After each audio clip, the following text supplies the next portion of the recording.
कल हमने फैक्टर्स पढ़े थे, सबको फैक्टर्स की समझ आ गई थी? Factors of perception.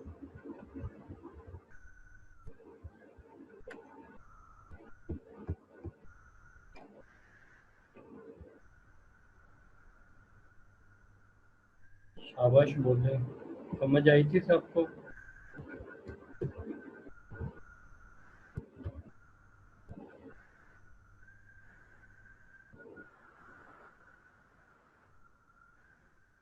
चले जी, आज हम जो डिस्कस करने जा रहे हैं उसको हम देखते हैं परसेप्शन वाले चैप्टर।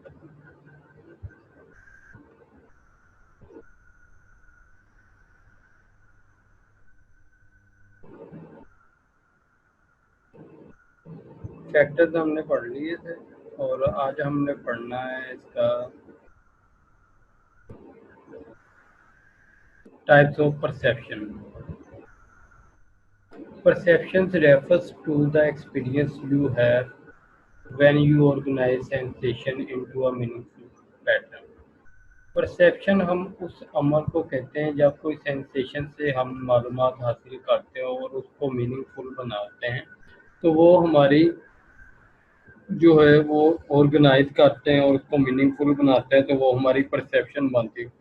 कोई भी आप तजर्बा करें अपनी सराउंडिंग में से, उसको जब आप ऑर्गेनाइज कर देते हैं, कोई मीनिंग दे देते हैं, तो वो हमारी परसेप्शन बन जाता है। Generally your perceptions are relatively accurate reflection of reality.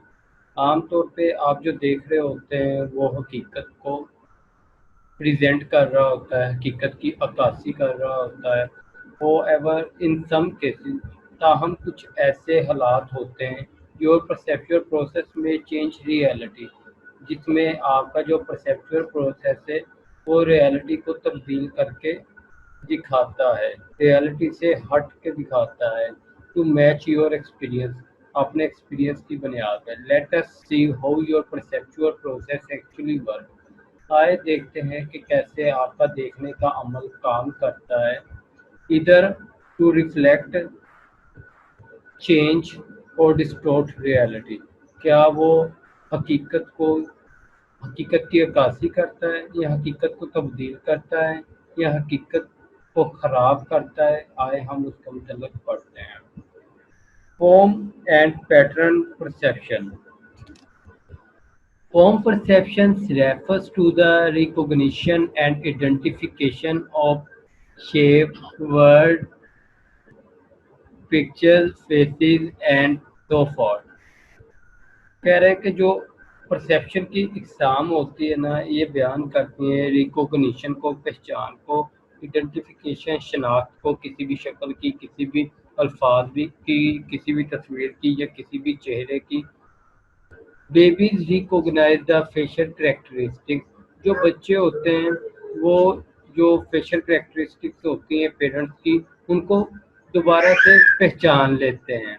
And react presently to those faces. और आप माँ बाप को देख के बच्चा क्या करता है, मोस्टली मुस्कुराता है, स्माइल पास करता है, क्योंकि वो जो चेहरे होते हैं वो फेमिलियर होते हैं। उसके बाद आ जाता है हमारे पास contrary to that the sight of unfamiliar faces might make them cry। और जो अजनबी अगर कोई आए और बच्चे को उठाने की कोशिश करे तो बच्चा रोना शुरू कर देता है, क्योंकि वो उन चेहरों की शिनाख्त नहीं कर पाता। The student can easily select the books The student can easily select the books of their choice from a large collection of books। अब जो तालिब इल्म होता है वो किताबों का अगर बहुत बड़ा मजमुआ उनके पास हो तो उनमें से वो सिलेक्ट कर लेता है किताब जो उनकी पसंदीदा होती है। या लाइब्रेरी के अंदर बहुत सी बुक्स लगी होती हैं, उन बुक्स में से एक जो बुक है जो उनकी पसंदीदा होती है उसको वो निकाल लेता है, आसानी के साथ उसकी शिनाख्त कर लेता है। चूहे हो, कबूतर हो एंड मैनी अदर एनिमल, और बहुत से जानवर can easily learn to discrimination among different geometrical design. वो मुख्तलिफ जो ज्योमेट्रिकल डिज़ाइन है उनमें फ़र्क करना आसानी के साथ सीख जाते हैं। सच एज ट्राइंगल, जैसे कि ट्राइंगल हो गया, स्क्वायर हो गया और सर्कल हो गया। When they are paired with certain reward, जब उनको अब स्क्वायर या ट्राइंगल या सर्कल को जब पेयर कर दिया जाता है किसी रिवार्ड के साथ,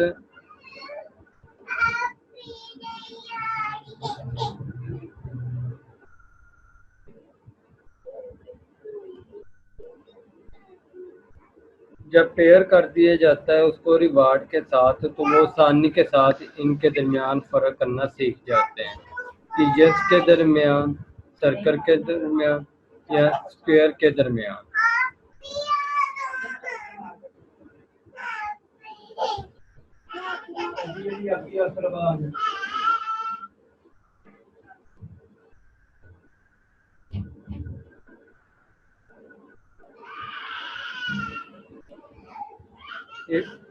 एक मिनट बुलाइयो।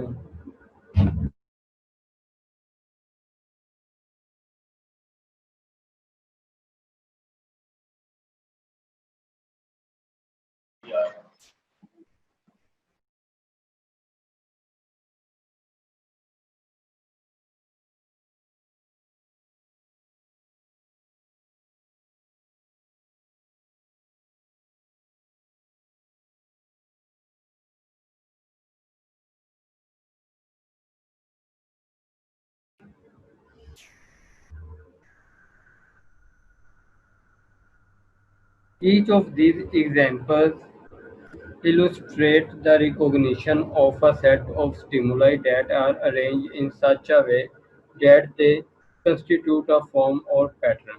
अब जो हर जो ऊपर मिसाल बताई गई है, जैसे कि जानवरों की मिसाल दे दी या बुक्स में से एक बुक को सिलेक्ट करने की मिसाल दे दी, ये सारी की सारी जो मिसालें हैं रिकॉग्निशन, पहचानने की, किसी भी स्टिमुलस को पहचानने की के बारे में बताती है कि किस तरह हम उसको पहचान लेते हैं। That are arrange in such a way that they constitute of form और पैटर्न, और इनको ऐसे तरीके से तरतीब दी जाती है कि ये कंस्टिट्यूट या फॉर्म या पैटर्न बना लेती है।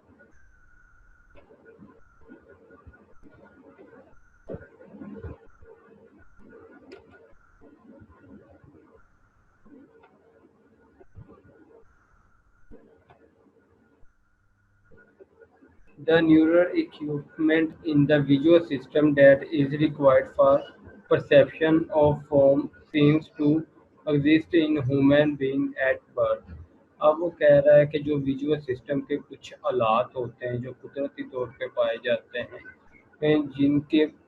के जिनके ज़रिए हम किसी चीज़ को परसीव कर सकते हैं, और form seems to exist in human being, वो इंसानों में बाय बर्थ से ही पाए जाते हैं। यानी कि बाय बर्थ से ही इंसानों के अंदर जो परसेप्शन बनाने के लिए विजुअल सिस्टम जो है उसके आलात पाए जाते हैं, वो बाय बर्थ ही मौजूद होते हैं। But the ability to recognise and discriminate pattern develop later, लेकिन जो सलाहियत होती है पहचानने की और फ़र्क करने की पैटर्न्स के दरमियान, वो डेवलप होती है बाद में ड्यू टू लर्निंग की वजह से, rather than maturation of the visual system. बजाय इसके कि विजुअल सिस्टम जो है वो मैच्योर हो जाता है, ऐसी बात नहीं है, क्योंकि लर्निंग हो जाती है इसलिए रिकॉग्निशन और डिस्क्रिमिनेशन हम पैटर्न्स के दरमियान कर सकते हैं। One group of psychologists has been especially concerned in exploring, वो एक जो ग्रुप था साइकोलॉजिस्टों का, वो इस चीज़ को जानने में बहुत ज़्यादा दिलचस्पी रख रहा था।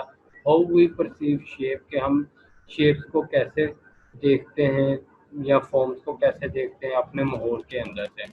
द गेस्टाल्ट साइकोलॉजिस्ट, जो गेस्टाल्ट साइकोलॉजिस्ट होते हैं, the psychologist believe that people naturally organise their perception, जो लोग होते हैं वो कुदरती तौर पे अपनी जो देखने की सलाहियत है उसको ऑर्गेनाइज करते हैं अकॉर्डिंग टू सर्टेन पैटर्न, एक खास तरतीब के साथ। Gestalt is a German word, gestalt एक जर्मनी अल्फाज है, डैट जो कि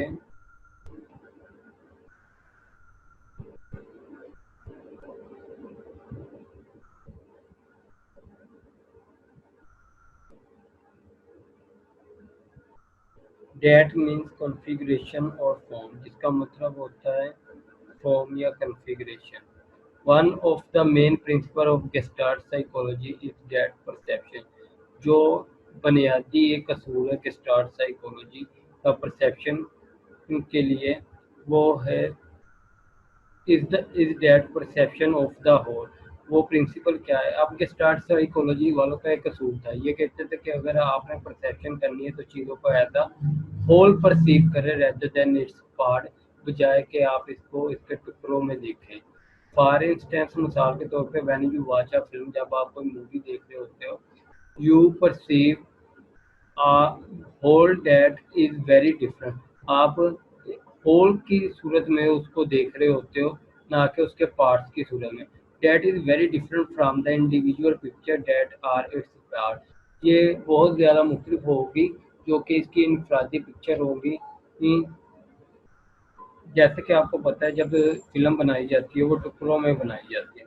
अगर आप इसके टुकड़े को देखेंगे तो वो आपको मुश्किल लगेगा, लेकिन जब आप एज अ होल पूरी मूवी देख रहे होते हैं ना, क्योंकि उनको कंबाइन कर दिया जाता है तो हमें मूवी की सूरत में वो पेश की जाती है, तो वो हमें मुख्तलिफ दिखाई देती है। And other gestalt principle is the figure and ground relationship. एक स्टार्ट वालों का और अलग से असूल था, वो था figure and ground relationship that explain the organization of the perceptual field into stimuli that stand out।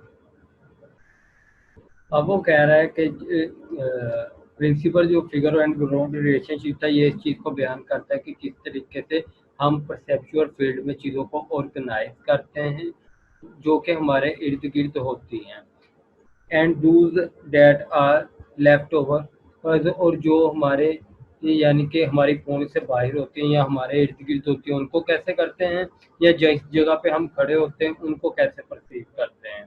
Max worth एक साइकोलॉजिस्ट था जिसका नाम था मैक्स वर्थहाइमर।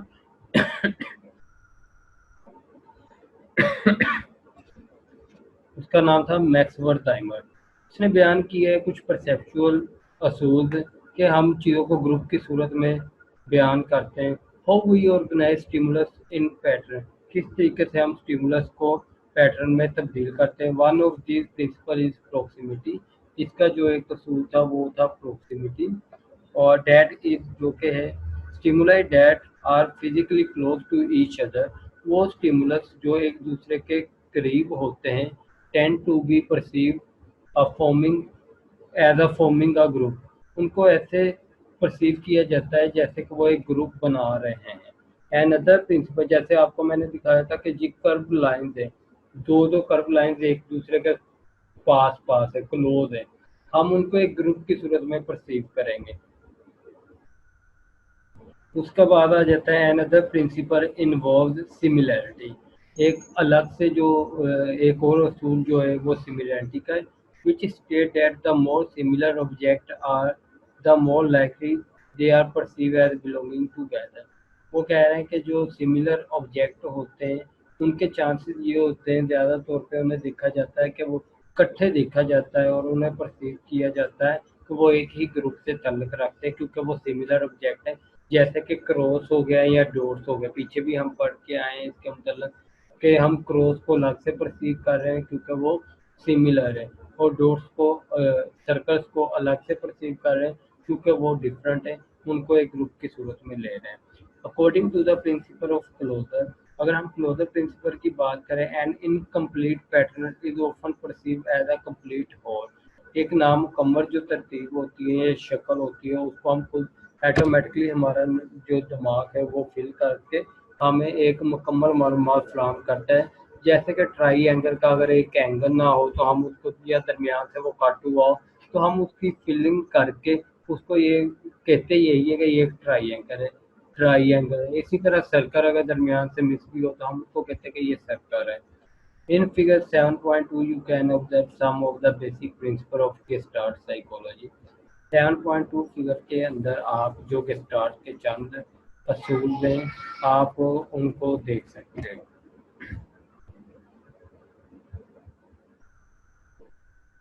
अभी तक जितना पढ़ा है इसको एक मरतबा पढ़ के देख ले, अगर इसमें कोई किसी को कंफ्यूजन है तो वो पूछ ले। उस्मान आया है। उस्मान कॉल के अंदर मौजूद है। उस्मान मौजूद है।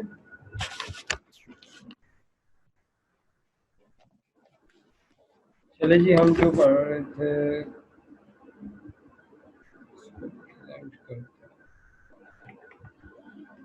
अच्छा जी, उसके बाद आ जाता है हमारे पास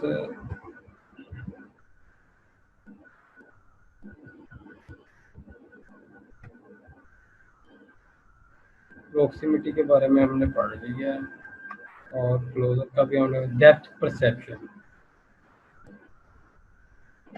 Visual locating object in the environment is often a matter of assessing their distance from us or other object.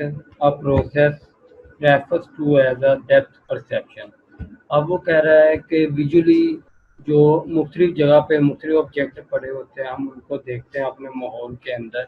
अक्सर ये जो मकसद होता है, इनको असेस करना होता है कि जी इसका डिस्टेंस कितना है, हमसे उस चीज़ का डिस्टेंस कितना है।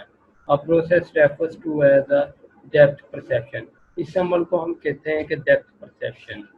It is amazing to perceive the world in three dimensions. ये बहुत ज़्यादा हैरान कुन है कि जी हम जो ये दुनिया है, इसमें किसी भी चीज़ को हम थ्री डिमेंशन में तीन ही तरफ से हम उसको परसीव करते हैं। डेट इज़ हाइट, एक तो उसकी हाइट, एक उसकी विड्थ, एक उसकी depth. Despite the fact that the surface of our retina is only two dimension. इस हकीकत को एक साइड पे करके अगर एक साइड पे करें कि जी रेटिना की मदद से तो हम सिर्फ टू डिमेंशनल देख सकते हैं, तो थ्री डिमेंशन किस तरह हो गया। हाइट और विड्थ को हम सिर्फ देख सकते हैं रेटिना की सतह पर। अभी इसमें वो कह रहा है how can a two dimensional surface represent three dimensional object. कि एक जो टू डिमेंशनल सरफेस है, वो थ्री डिमेंशनल ऑब्जेक्ट को किस तरह से बयान कर सकती है। टू आंसर दिस क्वेश्चन, इस सवाल का जवाब देने के लिए we will look at two different types of depth cues. हम दो मुख्तलिफ तरह के डेप्थ क्यूब के मतलब देखेंगे। Which are aspect of any stimulus situation, जो कि किसी भी हालात के अंदर जो स्टिमुलस होता है उसके पहलू होते हैं। डेट इंडिकेट, जो कि निशानदेही करते हैं how far an object is from the observer, कि देखने वाले से वो चीज़ कितने फासले पर है, और द ऑब्जेक्ट या चीज़ से कितने फासले पर है। एक आ जाता है हमारे पास binocular tube. A very important tube for depth comes from the fact. एक बहुत ही अहम जो ट्यूब होता है, जो जो कि डेप्थ के लिए होता है, कम्स फ्रॉम द फैक्ट, जो कि हकीकत से आता है। That we have two eyes, के हम दो आंखें रखते हैं। They each see the world from a slightly different angle. इनमें से ये यानी कि दो आंखें ना, हर आंख जो होगी ना वो थोड़ा सा मुख्तलिफ एंगल से किसी चीज़ को या दुनिया को ऑब्जर्व कर रही होगी, देख रही होगी। When we focus our eyes, जब हम अपनी आंखों पर तवज्जो देते हैं, वी फोकस आवर आइज, जब हम अपनी आंखों के ज़रिए किसी चीज़ पे तवज्जो देते हैं, दे ऑब्टेन स्लाइटली डिफरेंट इमेज, तो हम मुख्तलिफ जो तस्वीर हासिल करते हैं एक दूसरे से, ऑफ डैट ऑब्जेक्ट, उस चीज़ की, to be cast on our retina, जो कि हमारे रेटिना पर बनती है ये इमेज, गिविंग राइज, इसको फैलाया जाता है टू द बाइनोकुलर ट्यूब। बाइनोकुलर ट्यूब की तरह कॉल्ड द बाइनोकुलर डिस्पैरिटी, इसको हम बाइनोकुलर डिस्पैरिटी कहते हैं। Binocular disparity is useful in judging the relative. अब बाइनोकुलर जो डिस्पैरिटी है, ये बहुत फ़ायदेमंद होती है।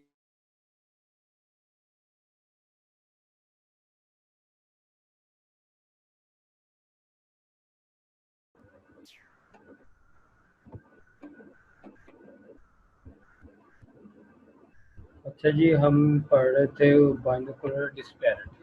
Binocular disparity is useful in judging the relative binocular जो डिस्पैरिटी है ये फ़ायदेमंद होती है कि अगर हम किसी चीज़ को जज कर रहे हों उसकी हकीकत को मद्देनज़र रखते हुए, जैसे कि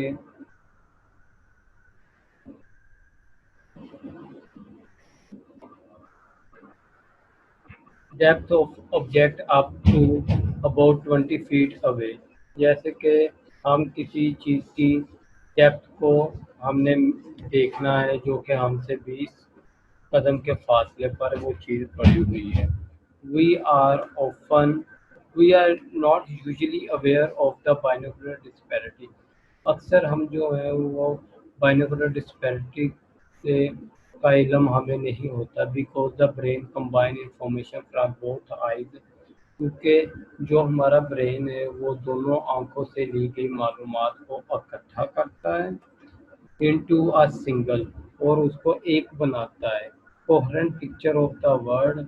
इस दुनिया की एक तस्वीर बना देता है, यानी कि दोनों आंखें, आज जैसे कि हमने इसमें पढ़ा है कि दोनों आंखें होती हैं, दोनों आंखें किसी भी ऑब्जेक्ट को स्लाइटली डिफरेंट वे से परसीव कर रही होती हैं और जब ये वो स्लाइटली डिफरेंट वे से परसीव कर लेती हैं तो हमारा ब्रेन जो है उन दोनों की मालूमात को कंबाइन कर लेता है और कंबाइन करके हमें एक पिक्चर जो है जो दुनिया में या जो स्टिमुलस हम देख रहे हैं उसकी एक पिक्चर बना के हमें प्रेजेंट कर देता है। Mono monocular cues, binocular cues alone can't explain the phenomena of depth perception.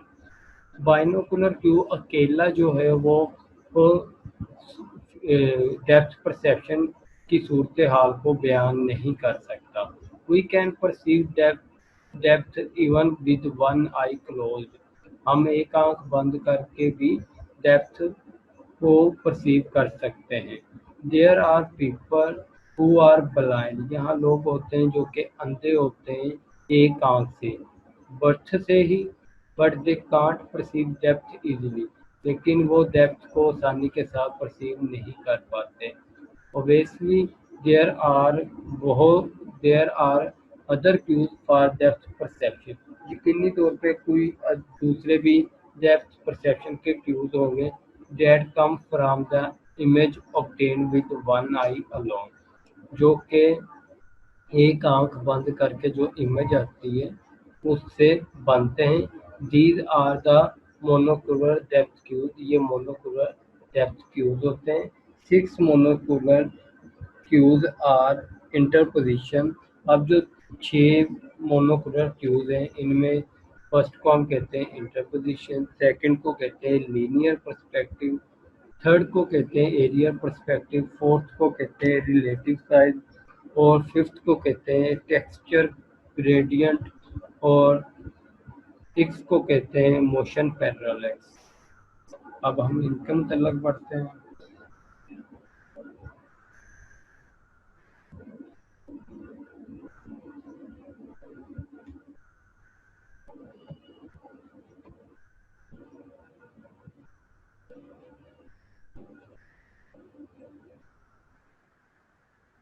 If if object x partially block our view of object y, अगर एक ऑब्जेक्ट है वो हमारे वाई ऑब्जेक्ट के व्यू को आर्धी तौर पे जो है ब्लॉक कर दे या आर्धी तौर पे उसके सामने आ जाए जिससे वाई जो है वो ब्लॉक हो जाए, वही परसीव ऑब्जेक्ट एक्स, हम जो है ऑब्जेक्ट एक्स को परसीव करते हैं as being closer than object Y, बजाय इसके कि हम वाई ऑब्जेक्ट को नज़दीक पाएँ। यानी कि उसके कहने का मकसद ये है जैसे कि आपको इस तस्वीर में एक बच्ची नज़र आ रही होगी, उसके इर्द-गिर्द जो है ये एक बाग वगैरह या आप कह रहे हैं कि जी ग्रीनरी है या कोई सीनरी वगैरह है, उस पे वो यानी कि बैठी हुई। अब जो उस वो लड़की है वो हमारा ऑब्जेक्ट एक्स है और उसने कवर क्या कर लिया ऑब्जेक्ट वाई को आर्थिक तौर पे, जिसकी वजह से हमें वो लड़की जो है यानी कि ऑब्जेक्ट एक्स जो है वो हमें नज़दीक दिखाई दे रहा है बजाय इसके के एक्स वाई के, बजाय इसके के ऑब्जेक्ट वाई के। है दोनों एक ही जगह, लेकिन क्योंकि उसने उसको ब्लॉक किया है इसलिए वो पास नज़र आ रहा है। This partial overlap of object is called the interposition. इसको हम कहते हैं interposition, provide a depth cues, और ये हमें मुहैया करती है डेप्थ क्यूज।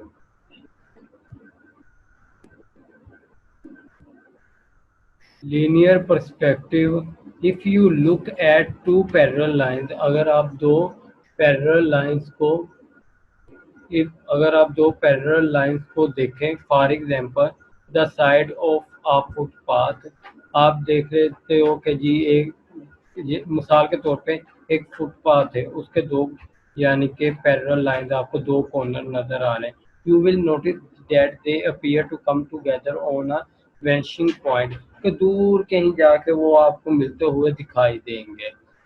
जैसे कि इस पिक्चर में दिखाया गया है, फुटपाथ पे बच्चे खड़े हैं, ये दूर देखें आप तो आपको एक पॉइंट पे ये मिलते हुए दिखाई दे। The convergence of parallel lines is called the linear perspective, ये जो लाइनों का आपस में मिलना है इसको हम कहते हैं लीनियर पर्सपेक्टिव। ट्रेन की पटरी को देख लें, वो भी दूर जाके हमें आपस में मिलती हुई दिखाई देती है।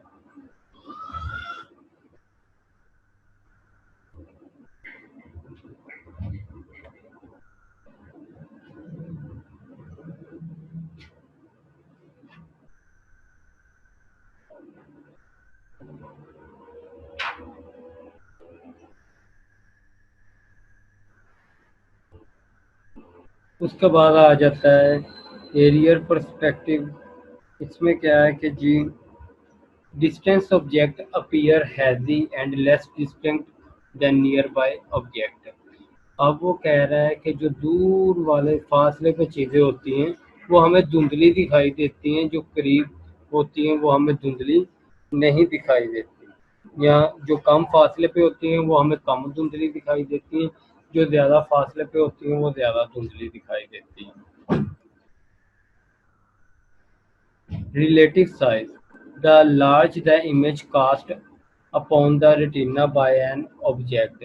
अब वो कह रहा है कि जो एक ऑब्जेक्ट होता है वो रेटिना पे जो इमेज बनाता है वो बड़ी बनाता है।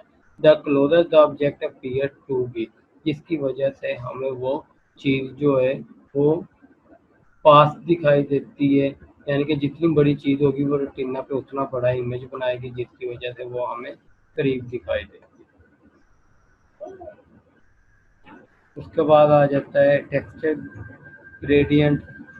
An important set of pictorial cue is provided by the texture gradient, whose role was emphasized by James and Gibson, a very influential theorist in the psychology of perception. Such a gradient are ultimately produced by perspective. Gibson pointed out that the retina projection of such from object must necessarily show a continuous change or texture gradient that depend on the spatial layout of the relevant surface. Look at the flower in the figure and notice how their texture differ from near to far. अब वो कह रहे हैं suppose आप खेत देख लें या आप कोई बाग देख लें, अब पेड़ खेत खेत की बात ही कर लेते हैं, उधर एक ही तरह के फ्लावर्स लगे होंगे, लेकिन जो करीब हैं उनका जो टेक्सचर है हमें मुख्तलिफ दिखाई दे रहा है। जितना हम दूर जाते जाएंगे वो टेक्सचर जो है वो उतना तब्दील होता जाएगा और मुख्तलिफ होता जाएगा। है एक ही टेक्सचर, लेकिन नज़दीक या दूर होने की वजह से वो हमें मुख्तलिफ दिखाई दे रहा है, जैसे कि इस पिक्चर के अंदर दिखाया गया है। ये जो सरसों के पौधे लगे हुए हैं, इस शुरू में आपको किसी और तरीके के दिखाई दे रहे हैं, दूर थोड़ा सा देखें तो इसका टेक्सचर जो है वो चेंज हो रहा है, इसमें ये बताया गया है। Motion parallax, look out of the window, window से बाहर देखें and focus your eyes on two object, और अपनी आंख दो ऑब्जेक्ट पे अपनी आंख से तवज्जो दें। अ नियर बाई ऑब्जेक्ट, एक जो पास होगा एक जो दूर होगा। इसी तरह आप देख लें कि अगर आप ट्रेन में सफ़र कर रहे होते हैं तो जो आपकी ट्रेन की पटरी के साथ खंभे वगैरह लगे होते हैं या जो चीज़ें पास होती हैं वो आपको तेज़ी के साथ हरकत करती कर नज़र आती है ट्रेन के साथ, या कार में अगर सफ़र कर रहे हो तो कार में भी जो रोड के साइड पे या फुटपाथ पे पौधे लगे होते हैं या खंभे होते हैं वो आपको तेज़ी के साथ हरकत करते दिखाई देते हैं। लेकिन अगर आप दूर देखें कोई बिल्डिंग है या कोई किसी का घर है तो वो आप कितनी दूर चले जाते हो फिर भी वो आपको दिखाई देता, वो आहिस्ता आहिस्ता हरकत करता हुआ नज़र आता है। कि जो चीज़ें दूर होती हैं वो हमें आहिस्ता आहिस्ता हरकत करती हुई नज़र आती है, जो नज़दीक होती है वो हमें तेज़ी से हरकत करती हुई दिखाई देती है, इसमें ये कहा। उसके बाद आ जाता है जी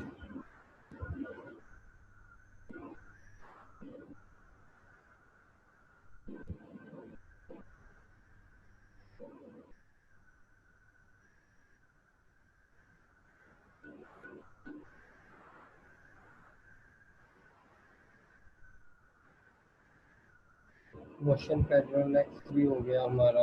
उसके बाद आ जाता है बस। ठीक है, जितना आज हमने पढ़ा है इसको एक मरतबा पढ़ के देख ले, अगर इसमें किसी को कोई कंफ्यूजन हो तो वो पूछ ले। उस्मान है इधर?